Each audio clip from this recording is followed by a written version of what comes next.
So it's trying to flip that perception of cervical screening and just make people feel in control, know what's happening to them, and make people aware of we call them reasonable adjustments, of different things that they can ask to make that procedure 100% there, personalised to them. And that's the big thing that we always try and say. There is nothing that's too much or too little to ask.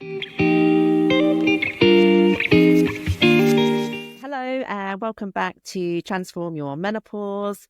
Today's episode is an important one. In honour of Cervical Cancer Prevention Week, we're talking about cervical screening and why it's particularly relevant to those of us in our menopausal years.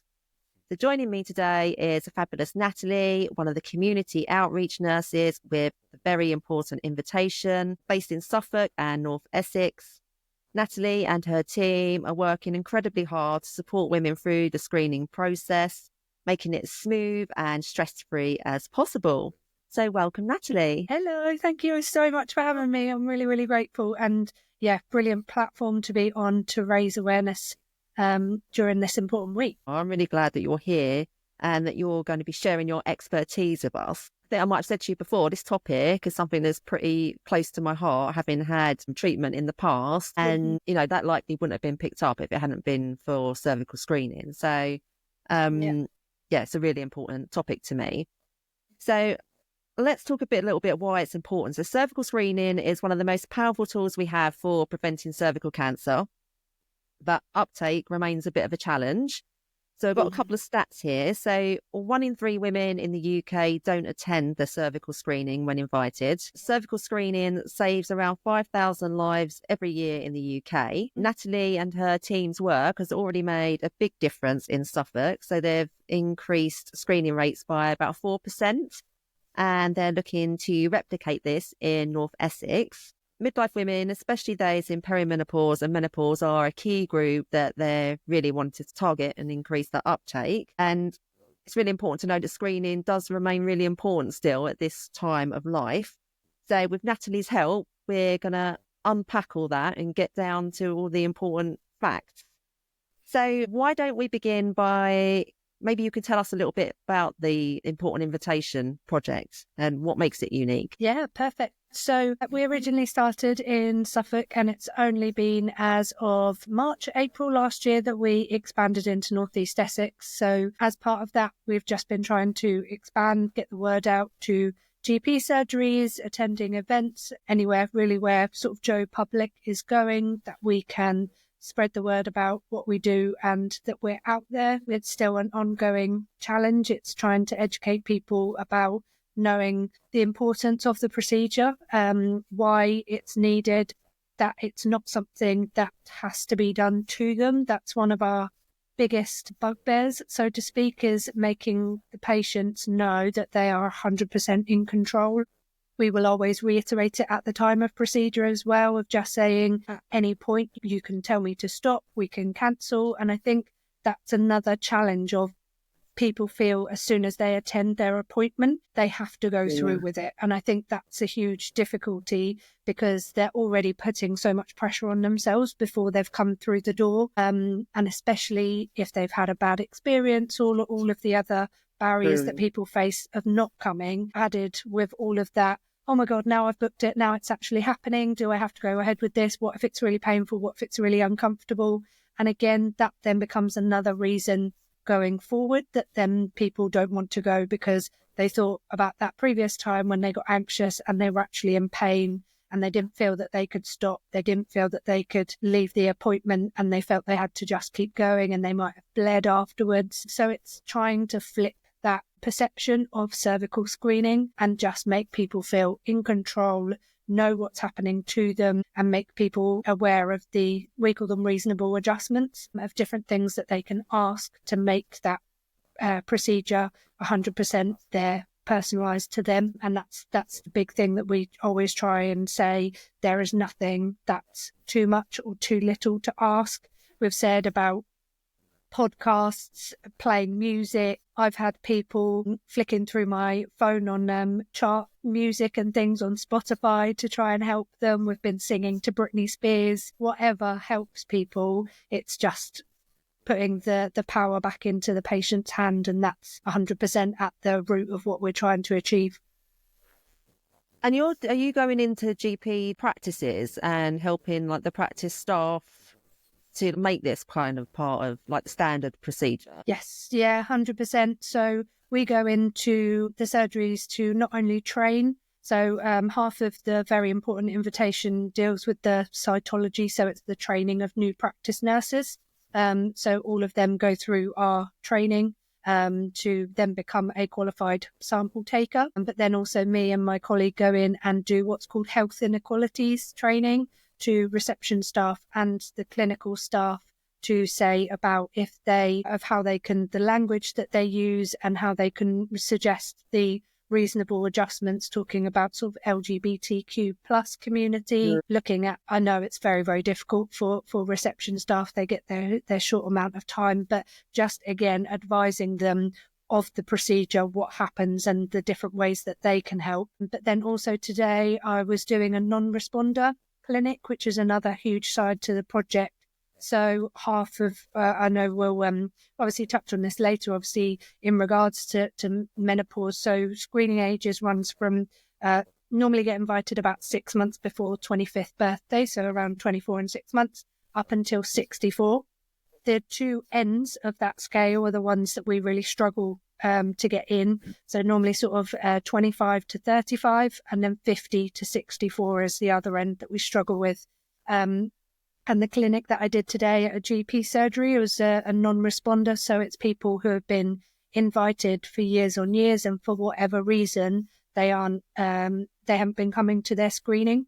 So we get the list from the clinics and we work through those lists, contacting them individually. So they've got a chance to speak to a clinician to just say, is there any reason? Is there anything that we can do to try and facilitate it, to make it more comfortable? Time of day, size of speculum, anything like that. And like we'll go on in regards to like breath work and estrogen gels and different things like that. But some of the people that we're seeing haven't had screening for 10, 15, 20 years. And we've been able to get them through the clinic to come and feel comfortable to have their screening. So from that point of view... I can see why, though, to be honest, because that's a much more personal approach, isn't it? To be able to sit and have a discussion with someone like you who makes that conversation easy in the first place. And to then actually be able to say, well, I've not come because of this reason or whatever, so that you can then go, okay, here's the adjustments. Because I don't think, if I'm being completely honest, that typically would happen in the normal appointment. So it'd be really nice, wouldn't it, to bring it in an ideal world, if we all had all that time, wouldn't it, to that be part of like a standard appointment. I think that's amazing you've been able to do that. Interesting you were saying about either end of the spectrum, like the rates dropping off. So I imagine there's quite a few misconceptions then, really, amongst some people about why they don't present. I don't know. It's like it could be things like, I don't know, I've had the same sexual partner for so many years, I don't need to come. Is that the sort of things you see when you're out doing your outreach work? Yeah, absolutely. So people who have never been sexually active, we call them like mythbusters that we've done in the past. So people who haven't been sexually active, although numbers and chances are very low, we wouldn't necessarily have that as a reason to not have their smear. So again, I've worked with people recently, they've come in and they've been of screening ages, but they've not ever been sexually active. And unfortunately, they've had a really, really traumatic experience and very much been almost thrown against them as a reason, because they couldn't relax, they didn't find it comfortable, but it also came down to the attitude of the person taking it that was then difficult, because they weren't then saying anything about how they felt, and the other person was then being very short with them and saying, oh, well, actually, you don't need it, and just relax and just breathe and all of this thing. And when you've got somebody who's quite stern and short and sharp, and just you think, relax, you'll be fine, just relax. That's literally the opposite, isn't it, of what you need at that moment. Word. Yes. Oh, now I'm fine. It's so hard, and you can understand why people you've only got to have that one negative experience, and it could put somebody off for the next 10 years. And that's the whole flip of just changing the attitude. Is, again, this is what we say to the clinical staff and the receptions, is you've got no idea if that person's sat in the car for the last half an hour preparing to come in for this appointment.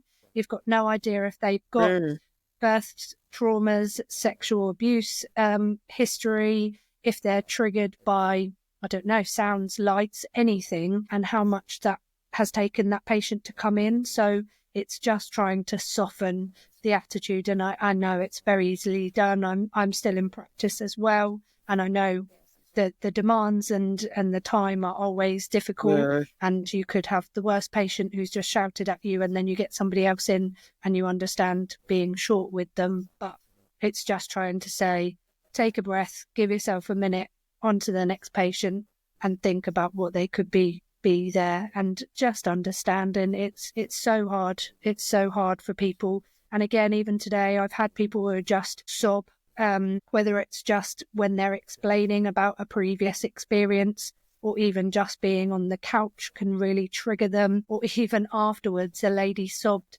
because she was so happy. She was like, you've just made this the most easiest appointment it's relief, ever. isn't it? Because you build it up so much. I think, like, even if you have the most straightforward background of anyone, I think you're in such a vulnerable position, aren't you? Having an intimate procedure. I know for the staff doing it, it might not feel that way because you're doing it all the time. But I think for the person sat there laying on that couch having that done at that particular moment, it is 100% something you'd rather not do, whichever way you put it. But I think we've almost got to, like, turn that on its head a little bit, haven't we, and start thinking of it as, you know, another aspect of self-care almost.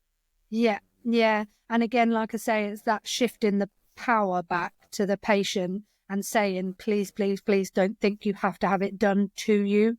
You are in control. You can change the situation at any point, and you're allowed to stop, to change position, to say, can you give me a minute, and all of these different things, which is just saying you don't have to grin and bear it, which we're very well known for in this country. Yeah, so we've touched on loads of different challenges and barriers there, haven't we? You know, just emotional anxiety, previous appointments, it being uncomfortable, and, you know, particularly during menopause, like vaginal dryness, atrophy, really making that experience something completely different. Huge. And like time place, even like busy like work schedules and family life responsibilities, as you've already touched on, fitting all that in.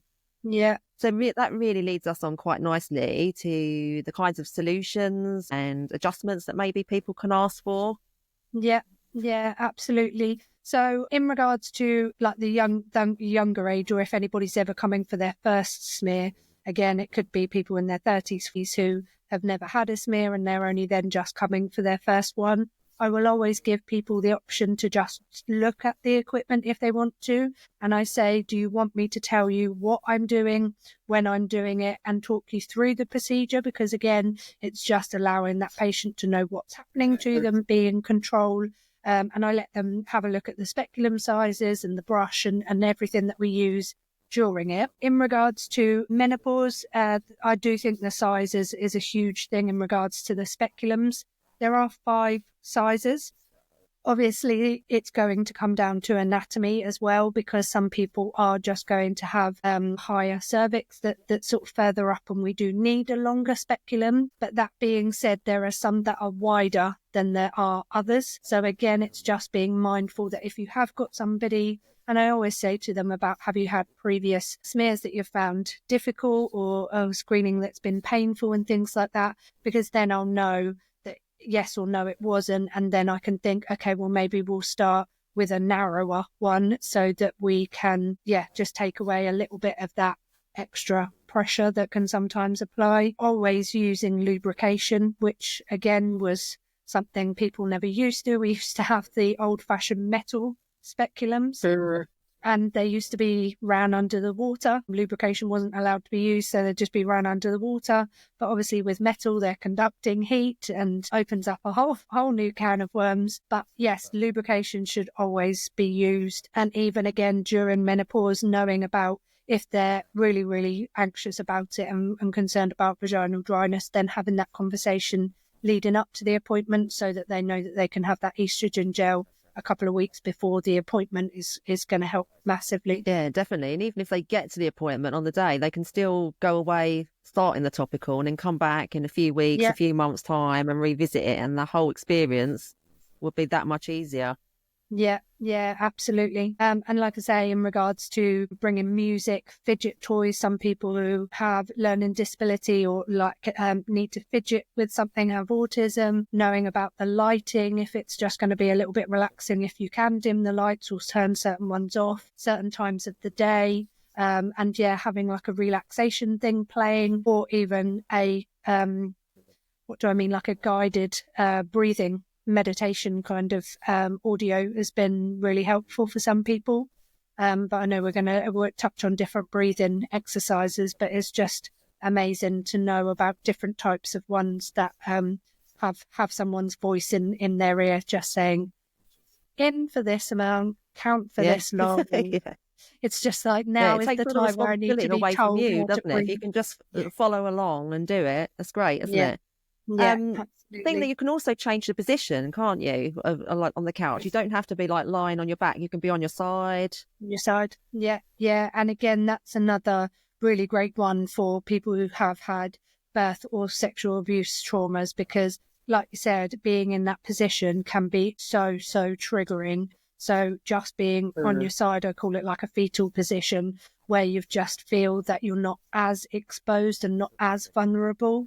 I think is a huge thing to be able to offer. So for those, we have got some practices use like a pre-screening questionnaire. So if it's volunteered early on in regards to the booking stage of a cervical screening, some surgeries send out the screening questionnaire, and then they can have the option to write any information of, I've experienced X, Y, Z, or I would like this amendment. So yeah, it's a good thing that surgeries can send out to people. But again, it's also it all knowing. comes down to ease, doesn't it? It's about making it easy to share those concerns and those worries in a way that, giving you're not going to multiple be put on the spot, opportunities. or like, putting you back in control, which I think that's kind of the main thing that's kind of coming out of what you've been saying today. It's like putting you back in the driving seat. So it's about you and making you feel comfortable and in control.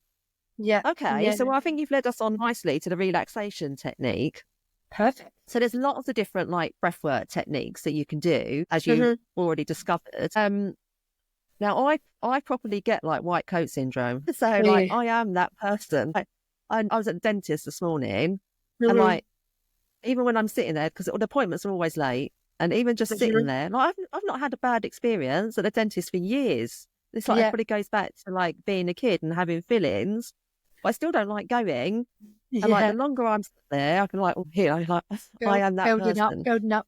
Yeah. So like this, I use this technique myself, and there's like lots of different techniques that you can use.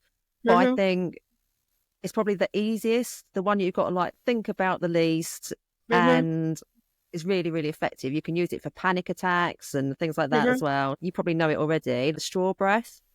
So it's safe for everyone to use. No one will even know that you're doing it. If you're sat there in the waiting room, you can do it while you're laying on the couch. So if you're someone that's like me, getting anxious while you're sitting there, while you're waiting, it's going to like take that, dial down that emotional side of it, start to take out the sting from all the anxiety, start to bring all that down. But on the physical side of things, it's going to like soften your body, start to relax those muscles, so that you can make the experience as comfortable and manageable as possible, really. Okay, so if you're doing it, we'll go through it now, so we can sit together. So if you're sat there in the waiting room, so you have your feet flat on the floor, your spine lengthened. The important things to remember, so just like soften your jaw, let your shoulders drop down and relax. And the most important thing is just like let your belly completely go. Stop any holding of that whatsoever. Women are like the worst for that. And that will really help your breath start to drop down. Because when we're stressed and anxious, we're breathing up here in our chest, which just perpetuates the situation. So if we can drop down into the belly straight away, that makes quite a big difference. So just let it all hang out. And then with the breath, we'll breathe in through the nose and out through the mouth. But we use pursed lips, so pretending you've got a straw. Don't worry about the in-breath. The in-breath just totally takes care of itself. All you've got to focus on is just taking that inhale slowly and gently all the way to the end until you feel like you need to inhale again. So it'll look something like this. So it'll be like,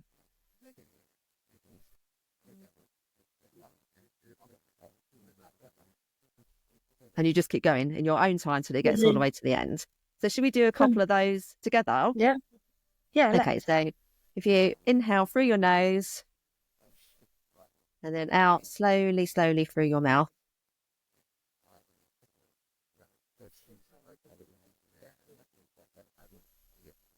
And when you feel the urge to breathe in again, breathe in through your nose. And slowly, slowly, gently all the way out through your straw.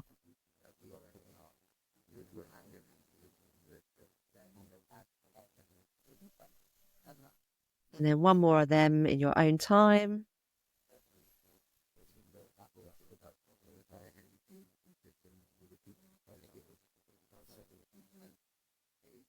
And then when you get to the end of your breath, just pause there and just see how that feels in your body.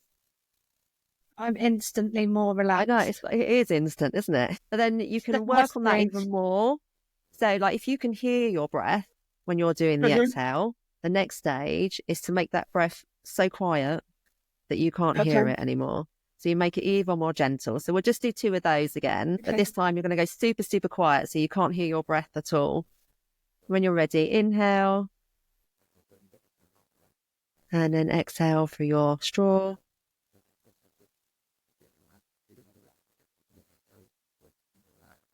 All the way to the end. And then when you're ready, inhale. And exhale through your straw.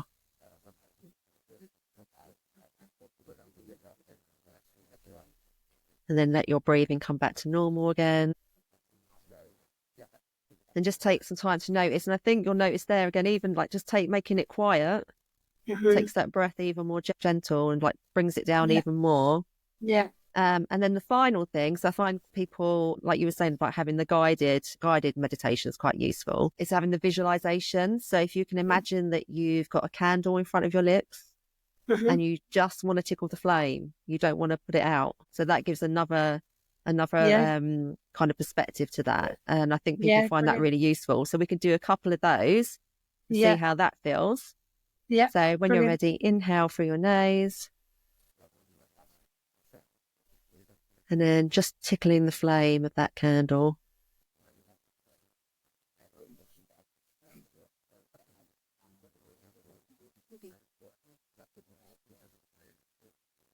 You'll notice how much longer your breath goes on for on that exhale. And then one more of those.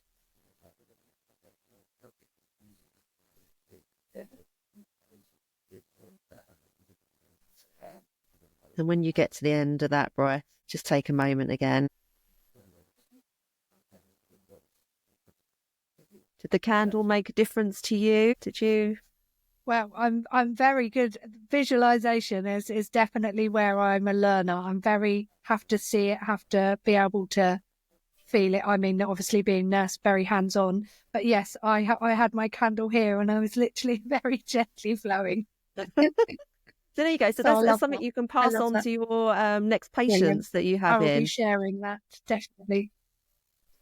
So I think the thing is, of any kind of breathwork practice, it's best not to like just arrive on the day and try and do it for the first time. If people can like begin to like practice it every now and again, just say it's something you get used to. It's like anything in life, isn't it? The more you practice, you kind of get used to it. Absolutely. And then you can just pull it out the bag whenever you need it. Okay, so I think we've pretty much covered everything that we wanted to go over today. Was there anything else that you wanted to add? No, I know we're going to mention about the contact details, but yeah, I just want to stress that we completely understand at the project in regards to the various barriers that people face, and we just want to make sure that people don't feel alone. So any format in how they want to contact us, if it is through any of the social medias if they do just want to send an email, if they want to arrange face-to-faces, phone calls, any of that. We just would love to hear from more and more people and be able to support them as much as possible, because it is just horrible to feel like you have to go through it alone. And that's why we exist and why we do what we do. We love helping and supporting people. So we just want to spread the word as much as possible and try and get more people contacting us, so we can change the perception and the approach around cervical screening and make it a more positive experience for people and try and get those numbers up. So anybody listening who knows friends, family, anything like that, please share the video, share the very important information, and hopefully together we will save the world. Oh, that's brilliant. And you know what? Like, I know like you're so passionate, but the way you get that across, you're so supportive. Like, if I would come forward, be like, oh, I wish you was mine. Okay, so you've said a lot of the things that we were going to say. So just to make it clear for everyone, so there's a few things we'd like you to do from listening to the episode. So if you're due for your screening, go book your appointment, and it could save your life, as you quite well pointed out. Yes. Share the episode to raise awareness so you can encourage others to go and attend their screening. Yes. For more support or resources, or to get in touch with Natalie and her team, you can find them on Facebook or Instagram as Very Important Invitation. Yeah. There is an email, but we decided it was a bit too long-winded to put on here. So I will put all of those contact details. They'll all be in the episode description. So you can just go on there and go and click the links and go find everything that you need. And that's it. So, Natalie, thanks so much for joining me today and for all the incredible work that you're doing, and along with your team, to support women in the area. And that's it. So, yeah, if you want to get in touch with Natalie, or you want to find out more about how breathwork can support you in your menopause, or to help you prepare for consultations like we've been discussing today, feel free to get in touch. I'm always here to help. And I know Natalie would love to hear from you as well. So all the details will be in the description. And thanks so much for listening and joining us. And we'll see you next time. Bye. Thank you. Bye.